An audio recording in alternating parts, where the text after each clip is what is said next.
ভালো উইকেট নিবে। আমি মনে হচ্ছে একটু আগে ছাড়লে আজকেই শেষ করা যেত কিনা, আর কালকে প্ল্যানটা কি থাকবে? না, আজকে খুব ভালো শেষ হয়েছে। আমরা শেষের দিকে তাইজুল ভাই, মুরাদ খুব ভালো ফিনিশ করেছে এবং কালকে হয়তো বা আমরা যদি আর্লি মর্নিংয়ে একটা দুটো উইকেট নিতে পারি তখন ওদের লেট অর্ডার ব্যাটিং চলে আসবে, তখন আরও ইজি হয়ে যাবে, হয়তো বা কালকের মধ্যেই শেষ হয়ে যাওয়ার চান্স থাকবে খেলা। গত ২ বছর আসলে একটু ব্যাড প্যাচের মধ্যে দিয়ে যাচ্ছিলেন, সরকারি ইনিংসে 50ও ছিল না। এই ম্যাচে সেঞ্চুরি করলেন, ডাবল 100 একটা সুযোগ ছিল। আর ঠিক ম্যাচের আগে দেখছিলাম আসলে আশরাফুল নূরের সঙ্গে বা মোহাম্মদ সালাউদ্দিনের সঙ্গে আলাদা করে বেশ লম্বা সময় কাজ করছিলেন। মানে কোন কোন টেকনিক গুলো নিয়ে আসলে কাজ করছিলেন বা কোন কোন দুর্বলতাগুলো আসলে কাটানোর চেষ্টা করছিলেন এই সময়টায়? না, এখানে আসলে তেমন কিছু নিয়ে কাজ করা হয় নাই। আমি বলবো যে আমার টাইগার্স ক্যাম্পে আরো বেশি কাজ করা হয়েছে। তখন টাইগার্স ক্যাম্পে আমাদের দেশি যারা কোচ ছিলেন ওনাদের অনেক হেল্প করা হয়েছে। আশাফুল ভাই তো জাস্ট এই সিরিজে আসছে, ওনার সাথে আমার আগে তেমন কাজ করা হয় নাই, উনি জাস্ট দুই একটা পয়েন্ট বলে দিয়েছে। আর সালাউদ্দিন স্যার তো আগে থেকেই ছিল, উনি জানে আমার ব্যাপারে। তো বলবো তেমন কিছু বড় কিছু চেঞ্জ করা হয় নাই। জাস্ট আমাকে বলছে যে তুমি তোমার ন্যাচারাল খেলা খেল, যেভাবে পারফর্ম করে আসছো সেন্সিয়ালি ওইভাবেই খেলতে হবে।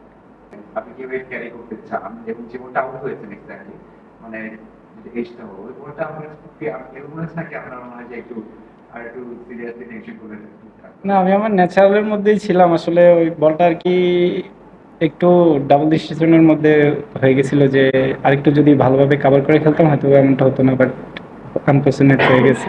মাইন্ডসেটটা মানে নামেন আপনি বা আগের পরিকল্পনাটাকে তো দলের নিজের যেমন 169 ব্যাটিং করতে নামলেন, মানে নামার আগে পরিকল্পনা কি ছিল মাইন্ডসেট? না, আসলে তেমন কোনো ডিফারেন্ট ছিল না, যে আগের দিন যেমন শুরু করেছি আজকেও সেম ওইতেই শুরু করার মাইন্ডসেট ছিল। আপনি আপনার ক্যারিয়ারটা মানে আগামী ৩ বছরে কোথায় দেখবেন? বর্তমানে আপনাকে বাংলাদেশেও মানে বড় একটা ইয়ে হিসেবে দেখা হয়। না, আসলে অত বড় এখন প্ল্যান করি নাই। এখন জাস্ট এই সিরিজের মধ্যেই আছি, এই সিরিজটা শেষ করে দেন হয়তো পাকিস্তানের সাথে সিরিজ আছে, ওইটা নিয়ে চিন্তা করবো। নেক্সট 2-3 ইয়ার্স অনেক বেশি টাইম, সো অত বড় প্ল্যান করতে গেলে দেখা গেল সামনের সিরিজগুলোতে তেমন ভালো পারফর্ম হবে না। নেক্সট সিরিজ বাই সিরিজ যদি আগাই তাহলে হয়তো কন্টিনিউ করতে পারবো। শান্ত সেঞ্চুরি করলো, আপনি বলে শান্ত করলো আজকে। শান্ত সেঞ্চুরিটা ক্যাপ্টেন হিসাবে তার 4th সেঞ্চুরি। কেমন ব্যাটিং করলো এবং মানে তাকে নিয়ে তো অনেক কথা, ক্যাপ্টেন্সি ছিল না, মানে ক্যাপ্টেন্সি ছেড়ে দিয়েছে আবার ব্যাক করেছে। আপনার কাছে কেমন লাগলো?